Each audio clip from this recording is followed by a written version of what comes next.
couldn't climb at first, but I've only stumbled over diamonds, and I no longer fear the worst.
Just what I deserve.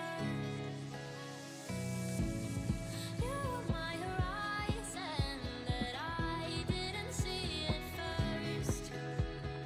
You were my horizon, and the breeze is just what I deserve.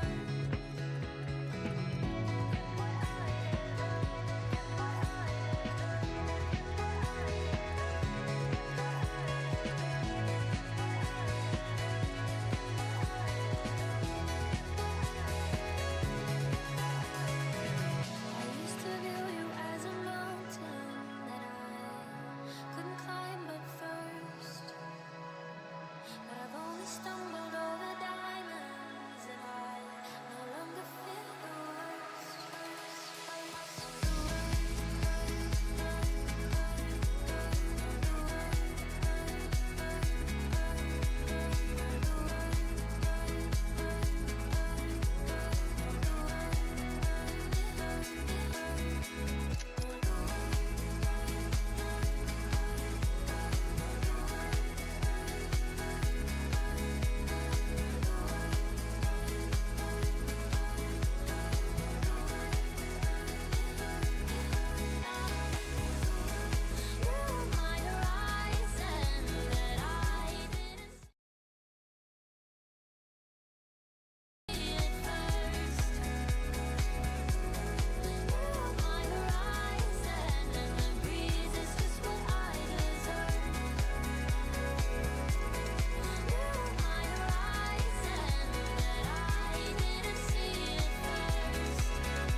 Hello and welcome here, everyone. We are excited to go into the Div 1 Grand Finals of League of Legends. I know we're here on NECC 2. A lot of matches rolling on in throughout the NEC side, but we could not miss the grand finale of the Division 1 matchup. It is Fisher College going up against Northwood, two long-standing squads here in the NECC, also in just collegiate League of Legends in general. I'm excited to see how it goes down. My name is Orbital. With me is the best minion to ever wander out the rift. It is RMC, Random Minion Caster. RMC, how you doing? Oh, bro, we've got the best and brightest tonight, so I am hyped to see this one. Just last night, we got to see Northwood punch their ticket to today in the grand finals, in the lower finals up against Grandview University, where they took it in, I believe, quote-unquote, Yanni, the closest 2-0 he's ever seen. And now coming into tonight, it is going to be a best of 5 Fisher and Northwood, coming from the same division, Group B actually, in Division 1, in the regular season, Fisher lost to Northwood. Northwood took it 2-0. But in the playoffs, it was Fisher actually knocking Northwood down with a 2-0 of their own. So, Orbital, it's a 1-1 in the series score right now. Northwood looking for their revenge. And this one is for all the horseshoes. Yep, I 100% agree with you on that one. It was very, I like the little hiccup on Northwood's end. I don't know if you have some bias against them or not, but hey, listen, I let you have your opinions over there, but it is true that Fisher are coming into this as a very dominant force. We've seen them play throughout the upper side of the bracket, very, very impressive so far, and there have been some statements about them that I think you and I have to make, namely the fact that they've not only won all their matches in fairly convincing fashions, the ones that they have won, but when they do win, it is not by any means calculated, this comfortable 30 to 35 minute, matchup. It feels calculated, like ruthless. I don't know how else to put it. This squad rolls fast through their games. It's calculated, like mental math. They just do it really quickly. On average, Fisher, though, finishing their games in the 20-minute range. And I think right now, a lot of the games are kind of rolling to the 30-minute mark. Fisher is just kind of wiping it clean, and they're just really, really good at what they're doing. It's not even the draft either. When I look at the drafts, they are picking some of the scaling picks to come through, things like Scion, like Gwen, like Smolder as well. Yep. But 20 minutes, no problem. They don't need to be fully stacked, or they find ways to get those stacks early. Yeah, and again, when it comes down to how they like to win, it's not the only way that they do so. As you mentioned, some amazing talent on their side for their uncommon traits. They have a lot of lines that we're going to be looking at very, very specifically, namely to start high level of experience. A lot of their players coming from different areas. Not only that, vicious on that play making, especially for two players on their side, SNRB and Lumiere. And then, of course, what we talked about, that need for speed to close out a series. Yeah, this Fisher College roster right now, it is an exciting one. The top laners, the top side of the map for them, Adrenalina and SNRB, they actually are coming in from the ERL, specifically HLL, the Greek league over in Europe. So they're tier 2. And Adrenalina was running under the name Nino there. SNRB was running under the name Bruno. Funny enough, same team, but not at the same time. So they didn't actually play together till they came to Fisher College. But a lot of tier 2 international experience, if you will. In the mid lane, Lumiere was going under the name Leza in the LTA South just last year as well. So tier 1 experience on their mid lane. And it isn't surprising whatsoever that their jungler, coming in for the tier 2 international experience, he's the primary shot call of the team, paired with tier 1 mid lane talent. Yeah, it's going to be very, very strong. And that's the duo that Northwood has to kind of overcome. And if we're talking about Northwood, their roster as well, a lot of experience in NA, specifically the tier 2, the collegiate scene, Cozy, Will, Reppy, Legacy, Claritz, and specifically last night, Will and Reppy really taking over games. That mid-jungle duo is nothing to scoff at either. Yeah, and that leads into what we were just mentioning for them, a squad that may have lost in the upper bracket but have stormed back, and what can only be described as a 5-star revenge tour through the match. You saw it yesterday in a matchup, but also just their overall great synergistic play and the ability to be very flexible when it comes to figuring out how they want their draft to work. It has led to very careful buildup of this program that is looking to knock down Fisher here in the grand finals. Yeah, as we kind of said, the score between these two teams is currently 1-1 in the NECC, but the most recent win was Fisher in the upper bracket of the playoffs. So that revenge tour, they already got their revenge on GVU last night. They're looking for it on Fisher, but the drafting, let's talk a little bit about that, because that, of course, leads into the game itself. And frankly, kind of determines a lot of how the teams want to play out. Northwood, we saw a lot of flexibility in their draft. We see the Galio come through. It could have gone to Cozy. It could have gone to Reppy. Akali, another pick that can kind of swing back and forth. Ambessa, yet another one. Anivia. There's just so many different picks that they can flex around on this roster that you never really know where everything is going until usually sort of the second phase of picks. So they have some 3-way flexes potentially that could come through as well. So yeah, just a very, very interesting team, and one that will keep the coaches of the opposition on their toes.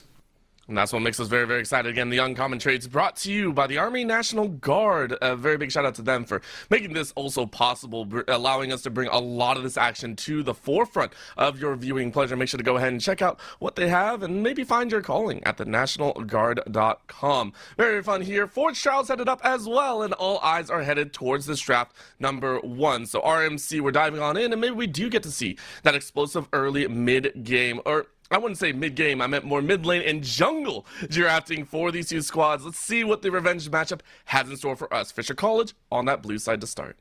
It could be an explosive mid-game as well. We saw Northwood come back from some really tough positions last night to sweep the series 2-0. So the early game's going to be explosive, mid-game's going to be explosive, and I don't know if we're going to get a late game orbital with how fast these teams can play. Fisher opting for the blue side. They get side selection as the higher seed, and right away paying respects to Cozy and even Repi. Yanni was kind of telling me last night too that they've often picked that Akali, flexed it both ways. Just because Cozy is the known Akali player doesn't mean Repi can't whip it out when he needs to.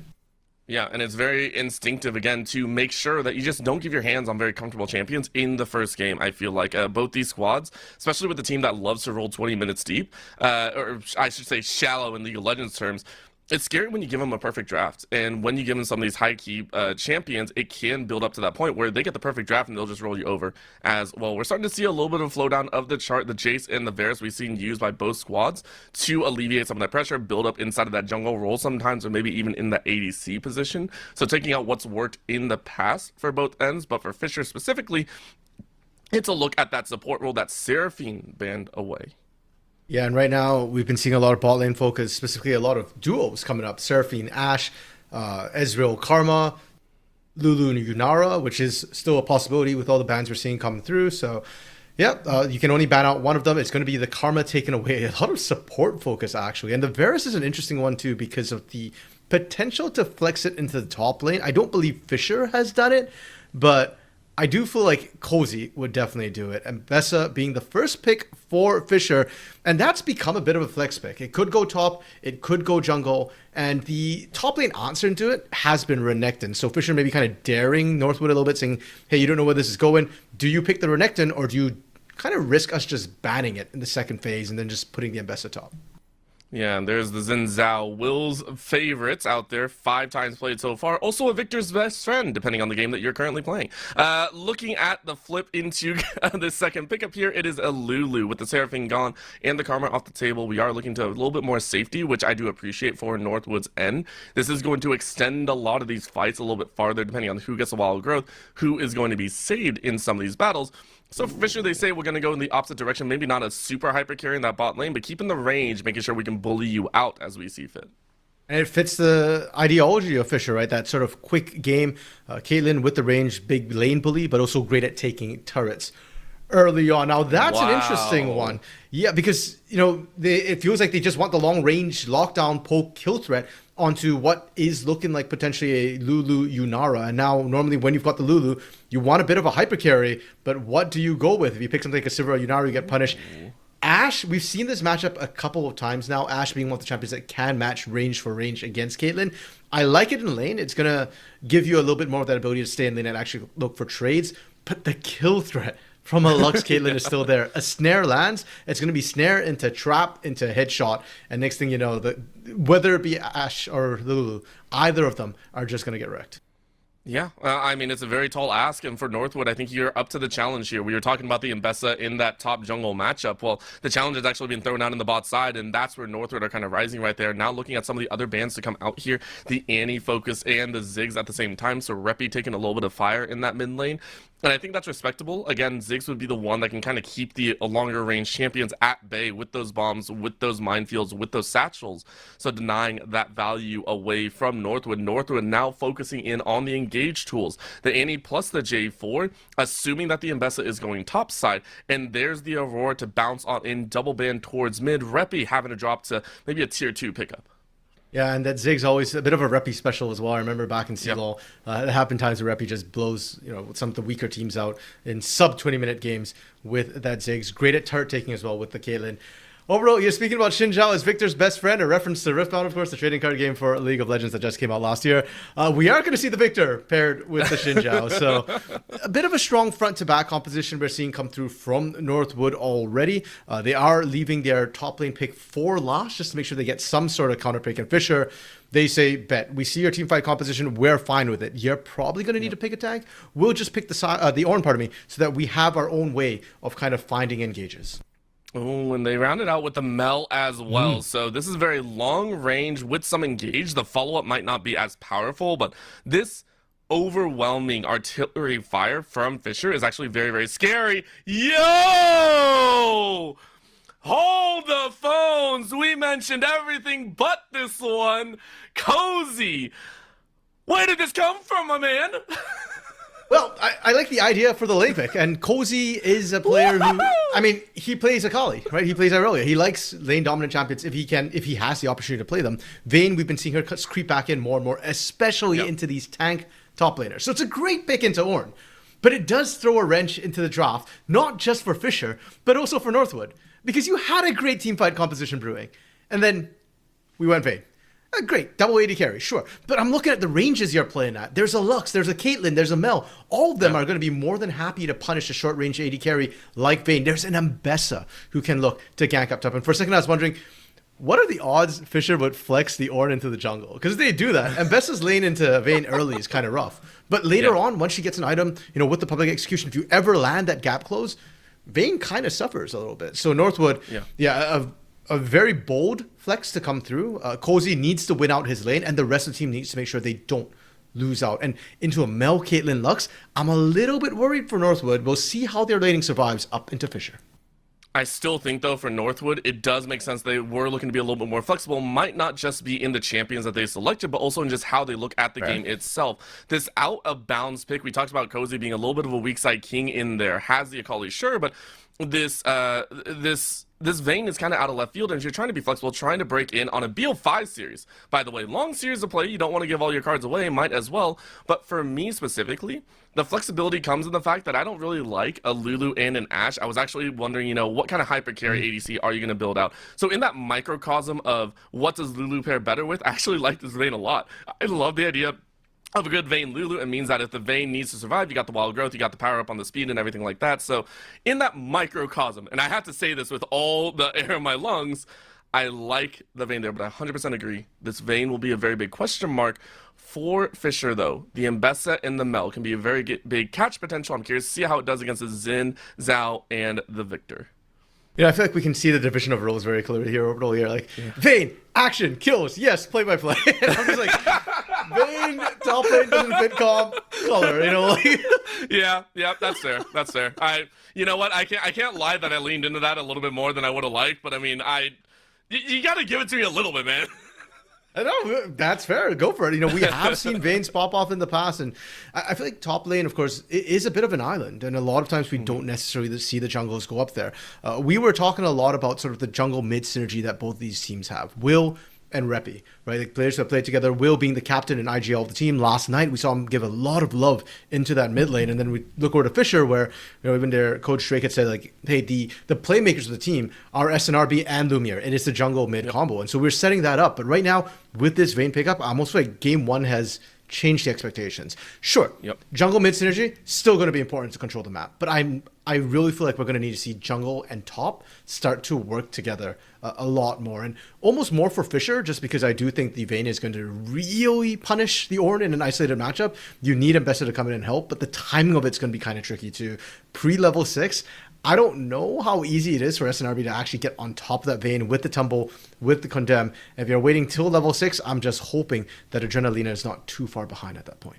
Yeah, and for Fisher, you're hoping you're healthy enough to make it across this barrier, not only in this game, but also maybe in the series as a whole. They have they stated there's some reasons why they took a loss and a little bit of a tumble to Northwood in the past, but we'll see if that comes true once more. My eyes are drawn, as you said, as well to that top side, but also towards this bottom lane. For Fisher's side, I'm looking at this Caitlyn and this Lux. You drafted it very specifically to dominate, and I want to see that play out, because if a lot of your pressure is put towards the top side of the map for getting that Ornn altogether, the bot lane needs to perform as well. The Ashe and the Lulu should be, I wouldn't say subjugated, but at least pressured into not having explosive moments until maybe level 6, until that Ashe arrow comes out. I want to see the Lux and that Caitlyn be able to poke, as two of the longest range champions in this game should. Yeah, and I think we can shine a bit of a spotlight into that bot side, right? Because we've been so focused on this top side for both of these teams. But for Northwood, their bot lane, Claritz and Legacy as well, were very solid players for their teams, and were, especially I feel like Legacy in game 2 with his Jhin managed to make a lot of action happen. Brabro and Ralik, as much as Fisher, we talk about the imports on the top side, their bot side is native NA talent. Ralik actually has been a long-time player for Fisher College. Used to actually be a mid laner for them. Usually he's a mid laner. He's kind of filling into the support role, but he's very comfortable with these enchanters. We've seen it before. Brabro, more of a rookie player, lesser known player, but is very mechanical from what I've heard as well. Is a player that Drake, their coach, is definitely looking forward to seeing explode onto the scene. So this bot lane could be explosive in its own right. I just kind of shied away from it a little bit because we already talked about the Caitlyn Lux ability to kind of, get the catch, get those kills. So, but I expect Clarit's, having that experience legacy to kind of know how that lane plays out and play very, very passively. They don't have to get ahead. They just kind of have to survive. And I think that's what we're kind of looking at. For the bot side, it's all about, can you survive? Can you maintain your lives in this situation? And that's kind of what I was also mentioning. If you're going to apply so much pressure, you got to make sure there's some stability somewhere else. You can't have 3 different lanes in a gamble situation and expect to win all the hands. For Lumiere, though, in the mid lane on this Mel, I'm curious. Mel has had a lot of changes recently. A lot of her, I want to say pre-nerf damage has been kind of nuked out of orbit, so I am curious to see this first pick Mel and how well it's going to be as either a carry or just as a general baseline to carry into the mid to late game. Yeah, I think a lot of the tweaks were more just to where her strengths lie. Her early game is as strong as ever, if not stronger. We've seen the level 6 Olivers really pop off and just kind of nuke out a lot of the squishier champions, which I think is why we're seeing it into the Victor as well. There we go. There's the combo we're talking about. Brabro actually missed the trap. The trap did land. So Clarit's actually eating the full damage, losing 80% of their health in one combo. But yeah, for the Mel, I think the big nerf was on how Rebuke works. The Reflect isn't going to be quite as strong as it used to be. It doesn't just reflect everything and anything coming in. So defensively, a bit weaker. Offensively, still should be strong, but Reppy experience is showing on this Victor. He's trading very aggressively, getting that pressure down and making sure that Lumiere doesn't get to just try and land those skill shots and trade back. It's a skill shot into the guaranteed Q that Victor provides.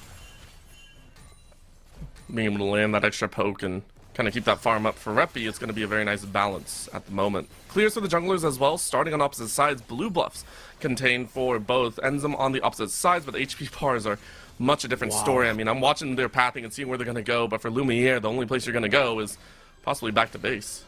Yeah, really good from Reppy to land that over and over again. Those lasers, I feel like, are the difference makers. If you're just trading Q into Mel Q, you actually might lose out in terms of just sheer damage whenever Lumiere can land it. We are seeing SNRB now on the bot side of the map. I don't expect to see a gank from the Mbessa that early, unless the snare just happens to go off. So more just, I think, taking advantage of the pressure the bot lane has to pick up that scuttle. Top side's a lot dicier for SNRB right now. You can already see Cozy up 2 waves onto Adrenalina. I think for Adrenalina, you're like, okay, I kind of expected this. Cool. This is good. This is nice. While everything's kind of burning around you, this is good. This is good. It's no problem. For Cozy, okay. Of course, there are some fun situations that you could be in. What was that? Things are okay. That means it's fine. Everything's fine. Yeah, everything's fine. And again, I poke fun because we know an Ornn is going to skill. I get that, but it's one of those feels bad moments, right? Like Cozy obviously knows this. Cozy has played in these situations before, so it's nice to be on the other side of the coin. But it's still like, dude, getting auto-attacked every auto-attack on a minion you throw, it's just like, bro, come on. Like, let me play the game. I don't know, I was just watching this sort of game. I don't know, tag, like, going on the bot side. Both teams kind of want to back. Legacy's back actually got interrupted by Rowlick earlier, and that caused Clarit's to stay around so that there wasn't a potential snare into a kill. And then now it's Fisher's bot lane who wants to base, but because of the hawk shot, they couldn't base. And what happened up here? Okay, that's crazy. I'll just finish my point about the bot side first, though. It did force Brabro to actually have to stay behind the bot side. They actually missed 1 or 2 CS because of that. They're still in the lead. It's fine, but I'm liking what we're seeing from Legacy and Clarit's. That's crazy that Cozy, at this current moment, has to roll away from a pillar, by the way. That is wild. And again, what I'm assuming is I see a flash down for Adrenalina and Cozy having to burn that ghost. But here's the problem. Adrenalina isn't the one that's going to look for that kill. Cozy is just going to watch that knockup go. And, I mean, SNRB gets her blood. Easiest setup for Fisher. Yeah, and the stunning part was that was solo from Adrenalina to set that up. And sure, like you said, had to burn a flash. But I think that's A-okay if you're going to be able to find a kill for one of your carries on the back end of it. Going to be a plate as well for Adrenalina. XP, wonderful. for Fisher. Will just stopping the base from Lumiere right now. Lumiere on the Sapphire Crystal doesn't feel great, and Will's just trying to answer back from the gank on from SNRB on that top side. He knows that the investor's not around, can try and steal away those Raptors. And I like that call, but at the same time, you're also looking on the bot side. Legacy ate a lot of damage in those auto attacks, but this late into laning phase in the early state, you know the wards are most likely down for the moment. Rollick and Brabro are currently blind in this forest, but with the positioning of Legacy and Clarice, you expected someone to be around the corner.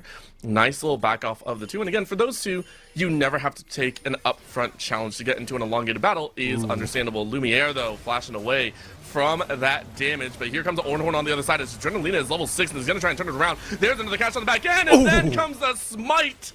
Who has the strongest smite? Jungler mid? It's apparently mid. Lumiere takes a kill. Yeah, this is post-nerf Mel, guys. I mean, it's still very, very strong in the early game. That's what we're talking about. Public execution does not land onto Clarice. Flash is blown by both of Northwood's bot laners. Now, Cozy facing Adrenalina in the jungle. Cozy almost thinking about proxying, perhaps trying to find some sort of advantage there. And now SNRB not spotted on the dragon, crucially. So I don't know if Northwood has an idea of where SNRB is right now. Yeah, I will say I always enjoy the fact that with Ashe, you never shoot it where you need to if it's close. You send it cross map, get as much information as you can with the hawk shot. But as you said, for SNRB, going around and just doing what a good Mbessa should, one kill up. Camps are even against Will, but already having that advantage of an extra camp behind or extra presence around the map, I think is very important to talk about. Adrenalina also building into a nice little warden saying, yeah, Cozy, you're not enjoying this one. Cozy also not looking like they're going for the Bladed Rune King build. I'm guessing this is the on-hit Dusk and Dawn, or is this... No, my brain is Caulfield's Warhammer builds into so many things right now. Yeah, I'm gonna withhold any judgment on what the Phage might go into. It could be even a Trinity Phage, Force for all we know. Yeah, it could just tumble for it. And we'll kind of see how it goes. I'm very impressed by how Fisher solo lanes have been playing it, though. Lumiere already, kind of equalizing after a really rough start. Adrenalina still staying very competitive. We had concerns about that top side pre-level 6, and I think Adrenalina has done a fantastic job with the assist and just keeping even with the CS. Despite how the lanes have gone, though, and despite the gold lead we're seeing starting to grow in Fisher's favor, Will is not off the game by any means. Did pick up the first Drake of the game. Not the biggest Drake, certainly not the biggest solo Drake, but it's a good start for Northwood to make sure that they're still remaining competitive, and it's not just all going Fisher's way. 100%. And for Northwood, again, that's their game plan. Remember, it's Fisher that has kind of that history of making short work of matches. They're the ones that tend to push these games into almost undefeatable positions. That's a flash away from a point-blank arrow. Very nicely done by Rallick, who it was almost baiting that out, it feels like. On the top side, though, it might be Cozy to get Adrenalina this time. Flash is up because you did go the unsealed spellbook. But are you going to find maybe a life back? It does not look like so. Cozy able to pick up the last shot. And has gotten a kill for themselves as well. You know what? I appreciate that from Adrenalina. Instead of looking to flash away to safety, instead of looking for the knock-up onto Will to buy space, just opted to buy time. Public execution will land. And you can't really talk about it because there's no wild growth available. Legacy just goes down. It's the 4v1 right now. Clarice, last to fall. Last auto will take it home. And Lumiere will swing strong with this Mel. 2-piece for one. I think Fisher will take that all day long. And that turret dive was so clean from Fisher. The way they juggled the turret aggro. Notably, they didn't actually ever drop the turret aggro completely, so the ramping from the turret damage just kept going, but they made sure they spread it, and so that nobody was actually at risk of going down. A clean 2-for-1 to answer Will on the top side. And Orbital, it feels like the game's kind of becoming kills versus objectives, right? Like, Will is found the kill top side, found the grubs. And whereas Fisher's like, kill, kill, kill. 4 kills up, more gold in pocket. And in the past, I'd say advantage to objectives, but I feel like the meta's kind of changed. Will with the flash forward, can't quite find the kill. And that actually kind of scares me now. If SNRB actually had the ult as well, that would have been Will going down, I think. Yeah. No flash, no nothing. That is terrifying. However, now a rotate, because you know Will is low, you can rotate in. Rallick throwing out a couple singularities, just looking around at enemy territory. Spots a ward from Clarice, which will quickly be cleared out. Double scryers being used, or not scryers, double sweepers being used to cover. And you can hear the pings coming down from Fisher, really trying to force and gather these camps for themselves. Yeah, because notably, Will burnt a lot on that attempt at the mid lane dive. He used the flash when the wind become lightning, didn't quite land. Whereas SNRB didn't burn his flash on that bot side dive, only used the public execution, and that's coming off cooldown shortly as well. So with the pressure that Brabro and Rowlick have, SNRB can get very active and try and threaten. And even in this mid lane as well, we're seeing Lumiere hasn't quite completed the first item, but just hitting that level 6 with the additional burst threat is able to push out Reppy on repeat. So yeah, I get the pings from Fisher. They're strong, they know it, and they want to take advantage of it. And they'll take advantage as much as possible. Right now, 4-camp lead for SNRB. Gold leaning into their favor as well with 3K. Bot side tower, about a plate and a half down. Top side plate lost. Mid lane, 2 plates. There's everything leaning into their favor, so the early game still building up for them. Cozy, of course, trying to get at least one more plate for themselves. Will get it at the end, so might be able to back to finish up a little bit more of that itemization for themselves. Waiting for that ghost to come up as well, but you know, pace of play so far, Fisher might have a full advantage over this next dragon in a minute and a half. So I think we're probably going to see the experimental hexblade. That's, I think, the usual first item we see from top lane Banes right now. Yeah, with the tunneler being built as well, I suspect that's it. So, exhaust. Nice little knockback. And then barely does anything because SNRB comes off stage onto stage and grabs that kill for themselves. Fisher really punishing this Vayne right now. And part of me wonders if that's how Adrenalina chunked Cozy the first time, was with the exhaust when Cozy kind of walked up and then setting up into the knockups, into the percent health damage. Like, I could definitely see that working. And so this top side, it's not the easy sort of cakewalk we're expecting for Cozy with this Vayne into a tank. Adrenalina's playing this almost support style Ornn incredibly well for SNRB, and every time that Unsealed Spellbook kind of, or specifically the exhaust on the Unsealed Spell comes offline, I could definitely see them trying to repeat that sort of gank over and over again. The range that SNRB has coming in from off screen like that, that's not something you can really ward or protect against as Cozy on the Vayne. What you can protect is in the mid lane, or maybe not protect so much. SNRB actually outrunning that execute from Lumiere, saying, I am the original executioner. Dragon now fully in the weight of Fisher College, as I don't think they're going to be giving this one up. No, and I was expecting SNRB to be sort of a big playmaker for the team. I almost feel like it's a funnel strat from Fisher right now. Yeah. Like, SNRB just shows up to lane, every lane setting up for him. You've got Rowlick running around, land a snare, great. Top side, we just saw the exhaust, the knock up. Mid lane as well, land a root, or just even land the slow, and then SNRB can come in from a screen away, just finish things off, and get fed. 3-0-2 on an Mbessa already. This is, I suspect if we talk with the gold, that SNRB was further ahead than he would have been if he was a top laner playing this Mbessa top. There, the gold. Oh, thank you very much to our production. Yeah, he's got the most gold in the game right now. 6,200, 2,000 almost up on his counterpart in Will. That is insane work right now. If it is that funnel, it still leads to their favor, as SNRB is now going to work on this dragon itself, but it is miles ahead of just about anyone else. And I mean, it's also Northwood. You look down the row, even in mid, even in a bot, it is a tough time for them. Fisher College currently have them outstripped in the money bank. I don't know if North would actually appreciate that one. This draft has been made for a little bit softer, more mid to late game team fight style with the Vayne kind of thrown into the wrenches. But at this point, you're not going to reach it. Fisher are going to be looking to kind of accelerate the pace of the game here shortly. I feel like that's been the story of 2026 for the meta. In the past, like I said, dragon stacking was kind of king. But we're starting to see that early gold, I think, is yielding more rewards. Get your team far ahead enough, and then you can go for all the second, third drakes with minimal contest. And for Northwood, being down 4,000 gold at 15 minutes is a really rough place to be, and that is a sizable gold deficit. Their composition normally wants to team fight, but trying to find the engage is going to be a bit of a struggle in and of itself. The Mel is going to mess up their non-committal engage. Normally you could just go, okay, we just throw an arrow and look for a pick. But in a team fight situation, if Lumiere is anywhere nearby, he's just going to rebuke that arrow. And if Legacy doesn't watch out, that becomes the Fisher engage instead. So Northwood then have to look at Will as potentially their primary engage. But he's kind of behind. We saw he's 2,000 gold down from SNRB. And even if he gets in there, I feel like there's enough CC to just kind of stop him, buy the space, and let SNRB go wild on Reppy and Legacy instead. Might be the call and play here, as that's going to be a very nice arrow straight into the body. But Bravo gets the heal and flash out in time. Will not able to snipe. DP. And Bravo and Rowlick are just fine. Cozy now into another team fight here, as this is going to be, well, I say team fight, but it's against one, as both kind of missed their ults. But bot side is where we really want to watch, as Lumiere joined the battle. A laser across the broadside is not going to land on the hole. so it ain't gonna work at the end. So Northwood, for the first time in their gank history of Game 1, are able to survive against SNRB. Okay, that's kind of... Adrenalina again! Oh, this might be it. Nice little jump forward. Flash is not needed. Cozy Finds it. trying to out-heal the tower, but it ain't gonna matter. 1 for 1 at the end of the day. And a teleport for Adrenalina still available as well. He'll be able to get right back in there. Will miss a wave, but will still return before Cozy. What up top though? Both times we panned up, Adrenalina misses the Ornhorn and then misses the knock up against the wall. So Cozy kind of getting it as free as he could hope for, but even then with the dive, still trades a 1-for-1.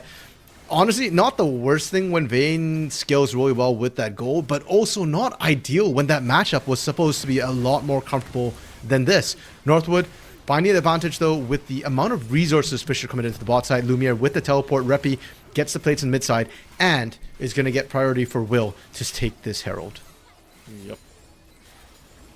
Big grab here, Will. Just trying to find something back for the team here. It feels like a lot of things went wrong. You aren't able to get the eye though. And that one's going to hurt once more. Nice shot by Fisher to deny.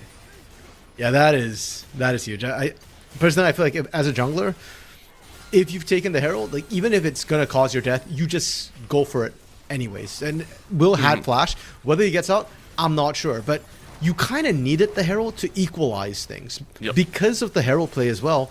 We did see Brabro and Raul get that bot side outer turret first, and with a Caitlyn, part of the problem is that early game she's really strong. Mid game she has a bit of a power trough, but she's still really good at taking turrets. And Fisher recognizing that, hey, you know, we're kind of in that power trough position. Actually, we're not even really there because Brabro is a little bit ahead.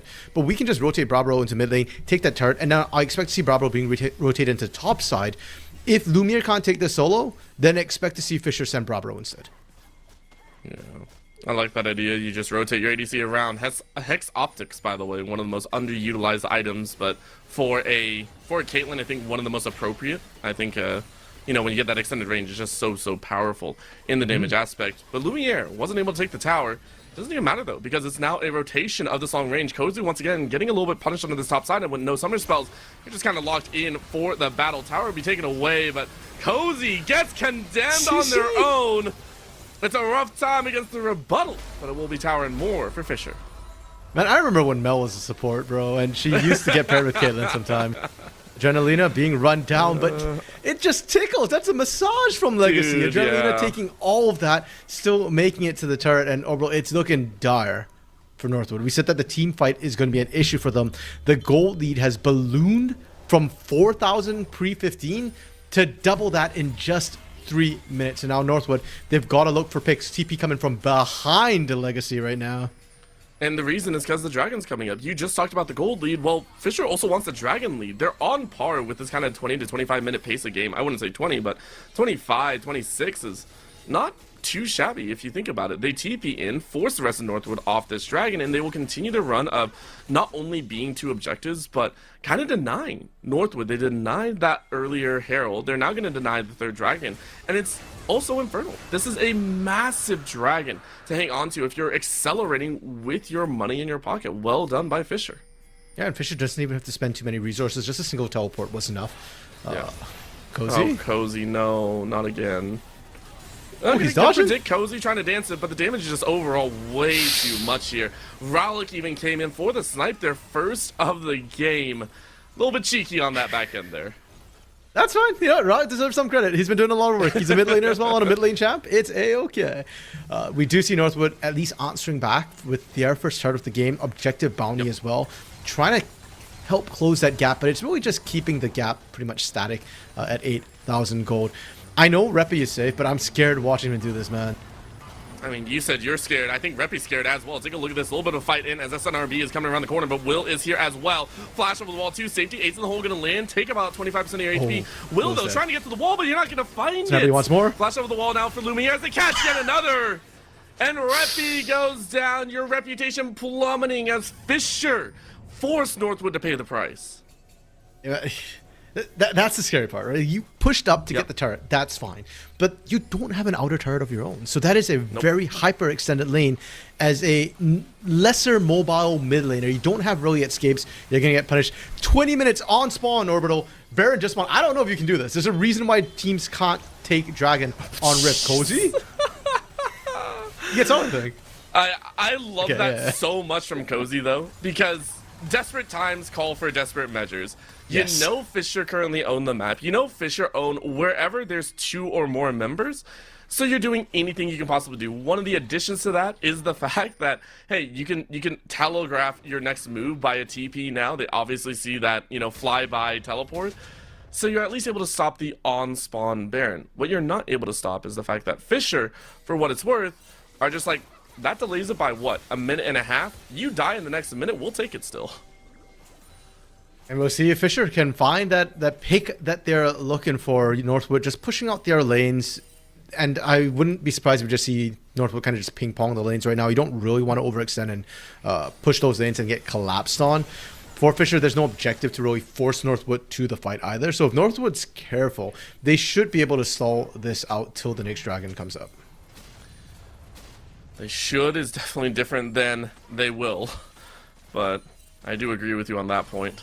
They're going to do their best to maintain and keep themselves in a lively position. For SNRB, though, it's all about stealing from the enemy side, clearing out, keeping Will much lower in that bracket. Currently 2 levels up is SNRB, still unkillable, by the way. 3, 0, and 4. Has stalled out a little bit on the kill count specifically, but is still doing quite a bit of work. Not only that, multiple members on Fisher's side still very much in control. Nice little arrow out, though, but Bravo has a lot of safety behind, so no follow-through from the rest of Northwood. Them into the wall, though. This is going to be Adrenalina in a bad spot. Flashes over the wall. Flash to follow from Cozy. Cozy wanting revenge as the multitude of ultimates used to give Cozy that ultimate kill. And that's the pick that Northwood were looking for. I thought they kind of lost it after the Enchanted Crystal Arrow came out onto Brabra with no follow-up available, but good pick from Cozy onto Adrenalina. Oh, Clarit's not like this. Yeah, Flash, but you don't really want to use it, so you're just going to pay the price right there. SNRB now on 4, but guess what? That pick by Fisher, much more important than Northwood's pick.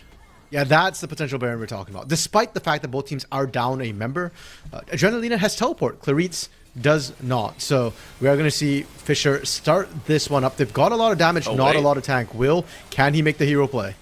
I mean, they're looking for it. Reppy able to TP towards the mid lane after going down to the bot side. This will be a 4v5, 4v4 for the current moment. They dive on in. Will look for it. Might not get a land your way.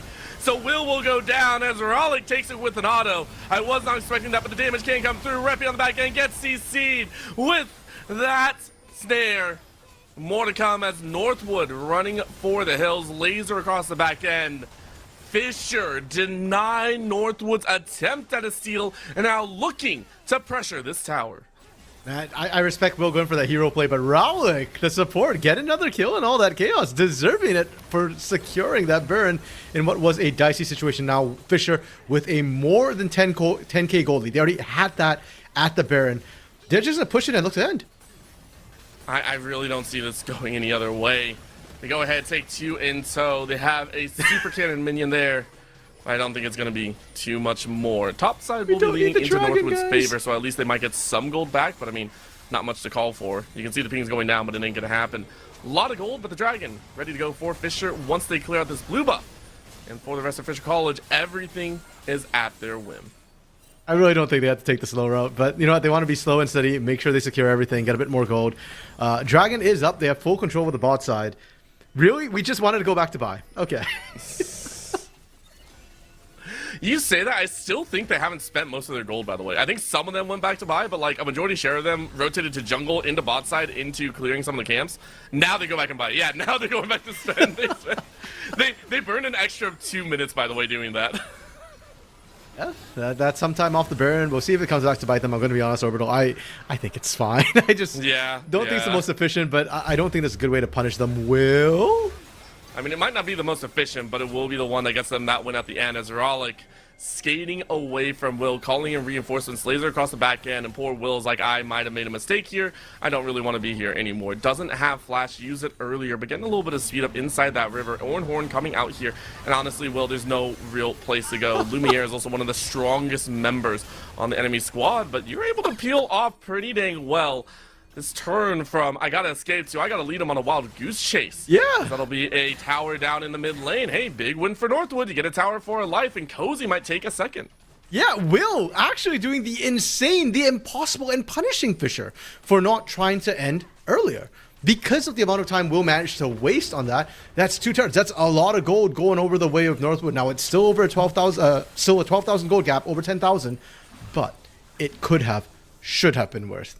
And now Fisher, they're still taking their time. They're not going to push this in and just try and brute force the front door. They're going to go up, take this inner turret as well, slowly set up a potential 4-1 split push on both sides. Adrenalina, yeah, was looking for a recall, but I don't know if Adrenalina still has teleport, so that would have been a little bit iffy. Well, Northwood now back into their own base, watching their inhibitors fall, pulled in multiple different directions. They know this game one is all but wanting. Cozy going for a hero play, though, looking for Rollick Slide. Frolic able to get a little bit of healing coming out here, but is it going to be enough? They now turn their eyes on a different direction, but the rest of Northwood recognizing they're walking into a bit of a brick wall. Nobody falls, and I think that's probably the better of the situations that Northwood could ask for. I'm just taking back to yesterday's game, Northwood versus GVU, where Northwood was able to stall out in some really bad positions to come back into the game. I don't want to count them out. I can't count them out after last night's game, but things are looking dire. Yeah. Cozy, again, finding sort of a clutch pick onto Relic. We've seen Northwood find multiple picks. As long as they don't get picked in exchange, it's okay. But as I say that, Legacy? It's a double knockup, but the speed at which you can get closer to Legacy is a little bit slow. Legacy does have flash. That's a nice one. But laser across the bow will wreck your shop. There's that long-range power that we were waiting for. Northwood lose their ADC and are on the bounds of losing much more. Another ace in the hole being used as Clarice body blocks for Cozy, the second ADC to stay alive, but Northwood will now sit inside their base in a little bit of disappointment, watching their Nexus towers fall. For Fisher College, though, within the bounds of what we saw, Fast and Furious 1, the start of the series, is online for them. 27 minutes. It's a pretty dang good scoreline for the grand finals of the NECC Division 1 Championships here. From the winner's side, they will continue unabated. They will start off with the win. A great start for Fisher to defend their honor as the higher seed, waiting in the grand finals and look for a repeat to beat Northwood once again. And Orbital, I hope you enjoyed that Vayne gameplay, because one, win for Lishoff, so you're not going to get a seed again. But two, also I think that's a wake-up call to Northwood, that we cannot be looking to hands check Fisher. The lanes of Fisher are really, really good, and I'm expecting to see Northwood adapt to that with their drops. I'm expecting to see a much more cohesive, like team-focused drops rather than sort of trying to find individual lane wins. Like counters in lane, sure, but we can't expect to win lane leading to win game.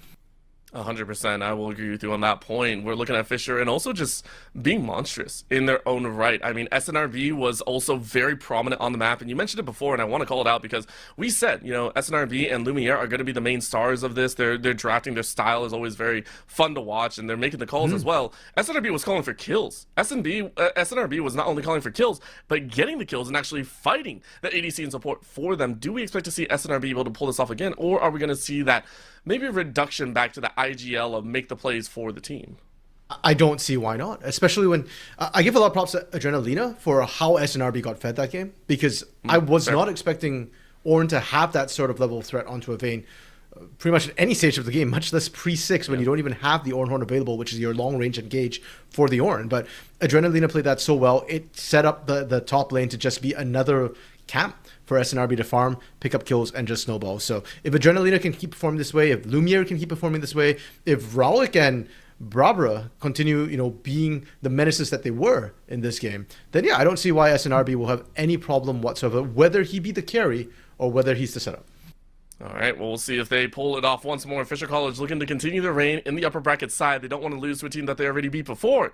So let's see if they can do it here in the B05. 2 more games for them, but for the side of Northwood, they're not out of the game yet. We've seen them fight back before and claw their way to victories. See if they can do it here in game number 2. Don't go anywhere. The NECC Division 1 Championship for League of Legends will continue in just a bit.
winning off the internet.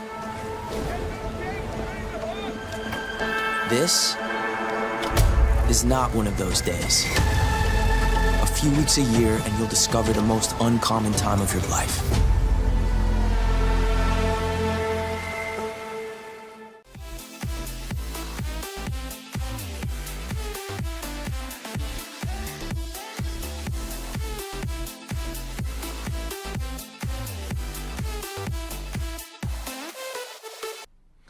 Welcome back, everyone. We are here for game number 2. Game 1, run by Fisher, the perennial powerhouses on the winner's side of the map within their patented 20-minute timeline, or at least the 25 mark, no 30 in there at all. And for Northwood, a little bit of a tough time in there. The top side, little flexible pick there of the vein, didn't really work out for Cozy this time around. But I did like the idea of it, Orbital, or Yeah. at least a bloodthirsty part of me did. As you said, quite The work out, analytics but was a little bit off on that one, you know? it's a best of 5. They can afford to Yeah. try things in game 1, and even in game 2, it's not like Northwood's backs are quite up against the wall just yet. Now, because Northwood did lose game 1, they will get side selection. They opted for blue side, so they will get first pick for themselves. We talked a little bit about the jungle for both these players. The Ambessa, I think, an interesting carry jungler that came through for SNRB, but there's still all the usual skirmish suspects. Pantheon's still available. J4 is still available. The Xinjiao did get played by Will, though, so we'll see if the jungle bans come in to try and take SNRB off meta, or whether we see more bot lane bans to come through. Because Lulu got played already, Ashe got played as well, so Seraphine might open up, Yunara might open up. I expect to see a Karma ban still come through from red side, which in this game would be Fisher.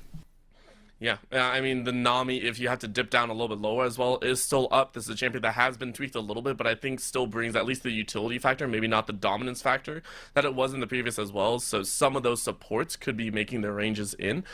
I do agree, though. Eyes are drawn up to that top side of the map. I'm curious to see what exactly they're going to bring out. Obviously, Cozy might be swapping into a little bit more of that tank side value that we've seen him play before, and I want to see what Adrenalina also has to offer. I think Adrenalina showed so much gumption in there that I do wonder if we're going to see a lot more of that fighting in there. I know we were taking a look at their previous games, but not only their previous games, also their solo queue.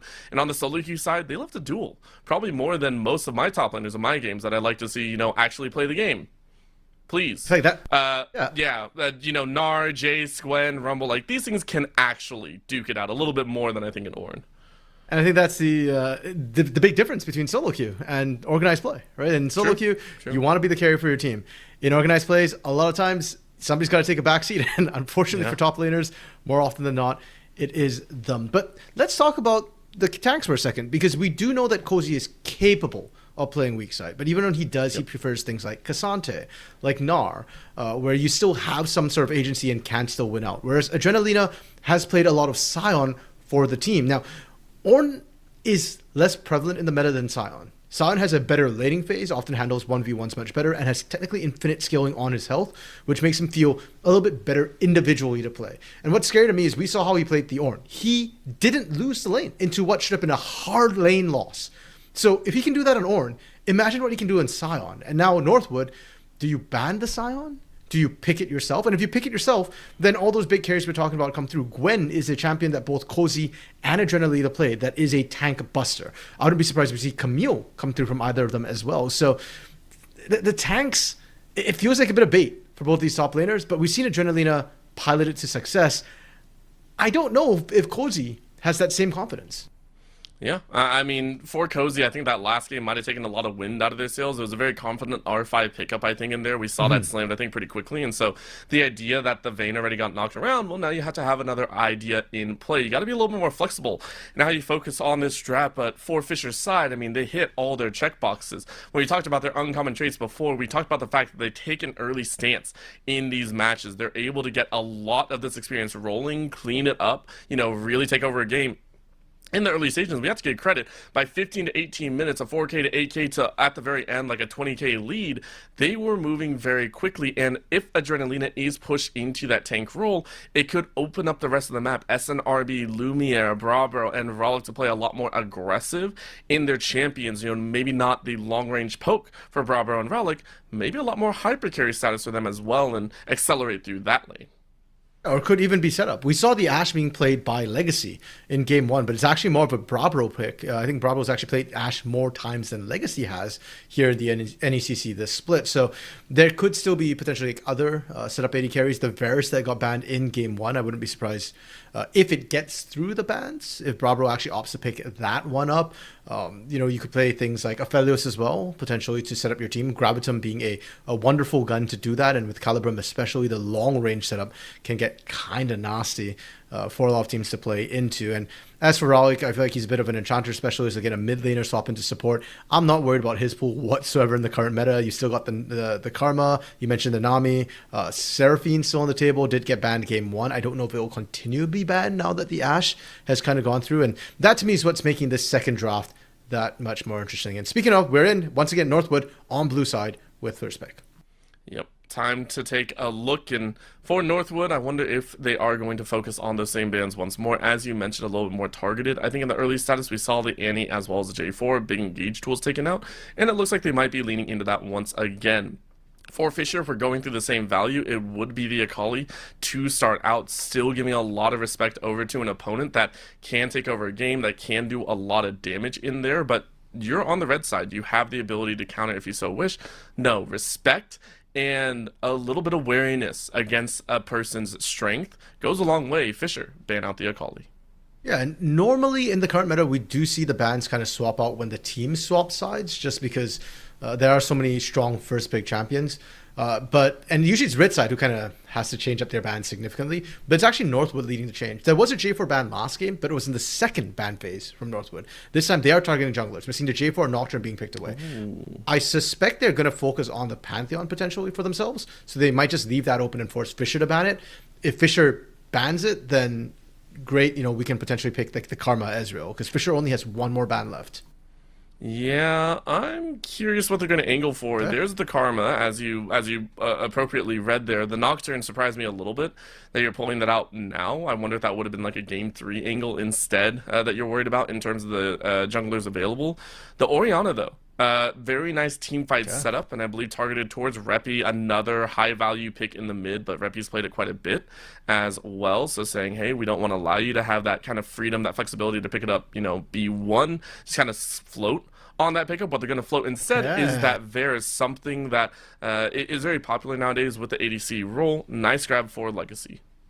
Yeah, and also a bit of a deny. We were talking about how Brabro does play a lot of these sort of utility AD carries for the team, so taking Varus away, I think, kind of denies that. But that leaves the Pantheon we were talking about open for SNRB to pick up. And last game, SNRB was playing more of a carry role. Like, Ambessa doesn't have any hard CC outside the knock-up on the public execution. Even that is such a long cooldown and such a single target that we don't see too much of it. But the Pantheon, while he does have damage, has his own stun, is great for setting up the rest of the team. Speaking of utility AD carries, it is going to be the Jhin pickup. And that puts Northwood in a bit of a rough position. You want tanks against Jhin. You want things that stack armor. Wukong does get some passive armor, but not a true tank. But if you pick a Sion here, if you pick an actual tank at the top lane, you have to be worried about Adrenaliners slamming a Gwen. You don't have the ban available, and you don't have a great answer. I would 100% agree, and that's what they're looking for. Instead, they go for the Rumble themselves, kind of preemptively angling towards that Sion pickup. Rumble, one of the best at melting an opponent, and also, if an opponent comes towards them, great way with that Equalizer to slow everything down, so you're not going to get that type of freedom.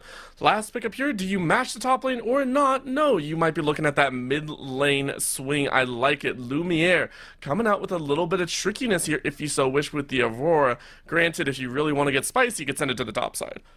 Yeah, and Aurora actually one of the better matchups into Rumble in the top lane. You get to play at range and you get to pop him as well. A lot of times Rumble doesn't have the leeway to kind of dip into too much magic resistance, so the pop from Aurora is going to be massive. The flex power you kind of talked about, the overall, I think that's the big one. You don't know where this is going for Northwood. You can't guarantee it, so whatever you pick in the mid lane has to potentially have some sort of answer.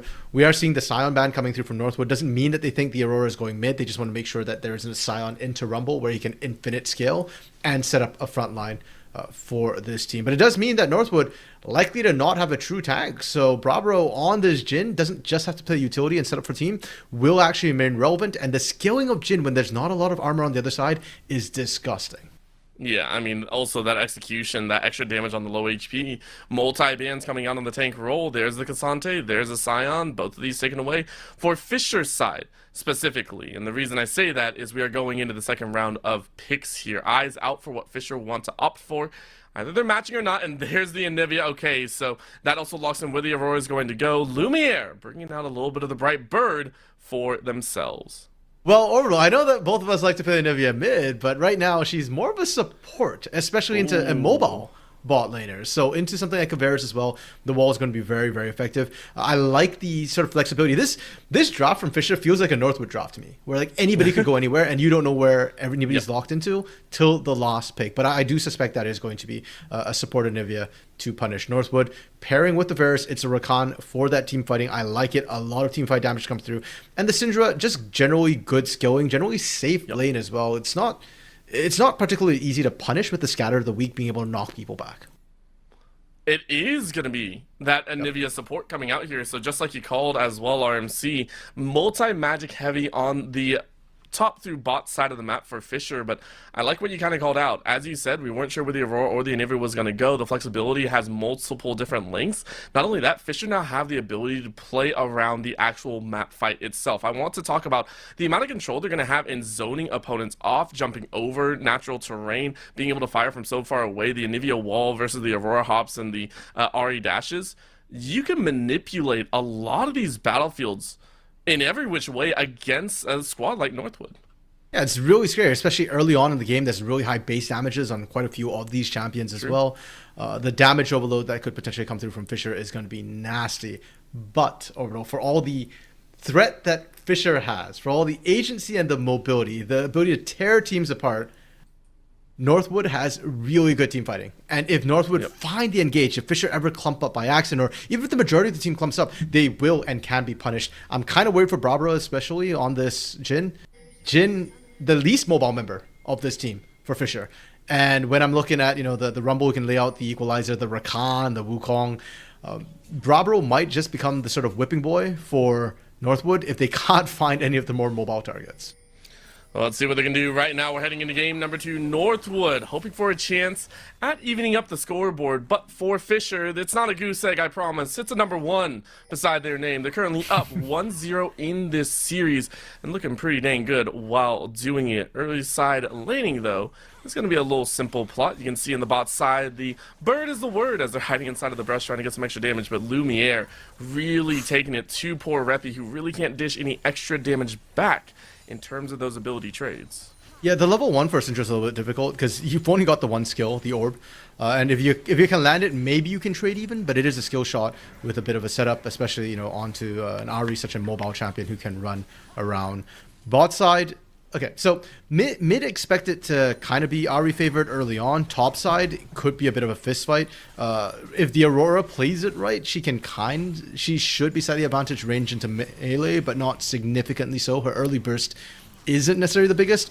Bot side, though, is the one I'm kind of keeping an eye on, because you pick the Jhin to be able to match the range and poke against a Varus in lane. Ooh, and that combo landing is kind of chunky. But also, you're kind of immobile on both sides. So I would love to see the junglers get into the bot side. Wukong, not the best ganks pre-6. So SNRB, there's a big window here for you to punish on this bot side of the map. I mean, if you can get down there, it would be huge. By the way, I just want to point out, both Bravo and Rallic being like, we can do the chunking style no matter what champions we go for. You will be chunked, whether you like it or not. It is a brutal side to watch. Adrenalina, though, being able to push a wave underneath the tower and is now on the opposite side of the situation. Cozy actually giving up a decent chunk of the way to try and fight this out. Getting a lot of the auto attacks down. Adrenalina might not be ready for this one. Last auto could be there, but you ran out. The Flame Center out once more. Adrenalina will go down as Cozy sets a Cozy campfire and puts Adrenalina on a roast. Putting Adrenalina on watch, saying, hey, don't underestimate me. And that's kind of why I was a little bit concerned with how Adrenalina was playing that particular push. We kind of said range versus melee. There is a bit of a matchup, but it could become a fist fight. And the fist fight comes if Adrenalina doesn't play range properly. Once you're in melee range, that's Rumble's house you're playing. And then Cozy able to take huge advantage of that, answer back. Big for Northwood, especially since it didn't take any pressure or time away from Will. Will is just power farming the entire time, doesn't slow him down whatsoever, and really helps to equalize out what should have been a very painful lane for Rumble. Yeah, I mean, that was also just an all-in. You kind of sat there and said, I'm going to do it one way or another, and I'm going to die if I don't win this out. So really nice wall by Cozy. Adrenalina wasn't ready for it, and you give yourself that space. Not only that, Will able to get that scuttle, chance it out against SNRB, who quickly cleared their bot side, immediately went to the top trying to get a double scuttle's position. Wasn't able to find it, but close enough, as I don't know where Ralik was going. Ralik stepped up very, very far. A cleanse came out on the back end as well, and Ralik now running for the hills. Kind of wondering where that occurred, but it's only Legacy that lost out on their summoner spell here. I think early on especially, Anivia can trade very aggressively because of the passive. There's also heal in pocket, and you can see they're able to just answer back. Oh my gosh. That four shot. That wasn't, was that even for Sean? That was for, no, that was third. That was What? 210 damage, I think? That was too much damage. That was Yeah. close enough for overall, but that is... Yeah, that was huge. That was yikes. And that, I think, caught Clarice probably as off guard as it did us with the sheer amount of pop it could do. Thankfully for Legacy, it doesn't change too much for him. He's able to just kind of push that wave out. And the kill went over to Ralik, not for Brabro. So it's not the worst case scenario. What is going to feel really bad is the fact that Brabro is going to be able to buy BF Sword on this recall. So the chunk is going to be big. Legacy and Clarice have to be so scared stepping up. And as a Varus, unfortunately, you do need to index into the tiers. So Legacy and Clarice, it feels like for the next little while, this is not their lane to run. They have to be careful and just try and survive. No more prio for Will on that bot side. And remember, we mentioned kind of that shift of priority for the teams. Where are you going to put SNRB, who was focused very heavily on the top side of the map? Well, this time around, Adrenalina not exactly having the most favorable outputs. You don't have that setup like you had before. So maybe SNRB does just kind of sit on the spot side of the map. Keep looking for Brabro and Ralik, who already have a good setup. So that angle that we are looking at might be coming to fruition a little bit faster than we assume. Dragon on the table as well. It's an early mountain dragon, so not exactly the highest prio for either side. It's going to be up to either jungler to kind of be like, okay, do I want to take it? Do I have the time to take it? Do I have the lane state to take it? If so, maybe I'll risk it. Yeah, maybe when Will hits 6, if he can get a gank off, especially on the bot side, he could look for it. Legacy! Oh my goodness. What Okay, yeah, is we just said this? Legacy has to be careful about stepping up. The BF Sword from Brabro is going to make any sort of pick have kill threat. And Brabro is almost level 6 as well. Once current call comes up, it only gets worse from here. Scuttle is up. Will is thinking about sneaking it, but Legacy going back to base means it's illegal for Northwood to even try. Yeah, I really like how SNRB is just kind of sitting on this bot side of the map right now. Just like, yeah, we know what the objective is. We know Brabro and Ralik are in the vicinity, and we know they're winning. And we know that we got to create a little bit of space for them. With all 3 checkboxes marked, you give yourself space for the dragon. You also have the Ahri in the mid kind of position. You know, quarter mana left, but that's enough to get a Spirit Rush off if you wish. Spirit Rush obviously already used earlier, but has enough to float on over to help out if need be. Really nice start for Fisher here in game 2. Speaking of mid lane, Lumiere's got a massive CS lead right now. 21 is 3 waves, 3 and a bit waves coming through with no jungle attention to the mid lane whatsoever. That, look, I said it was Ahri advantaged. I did not expect Lumiere to be up multiple waves solo right now. And if I'm Northwood, sure, the gold lead is less than 1,000, but I'll be getting a little bit concerned about the lane set and how it's going. Even topside. Cozy's gotten the kill, and Cozy's getting all the pressure, but Adrenalina is being able to farm perfectly fine. And with the Aurora Rumble matchup, it doesn't really get better for Rumble as the game goes on. Like, yes, you get more damage, but so does Aurora, and her single target pop pick potential feels a lot stronger.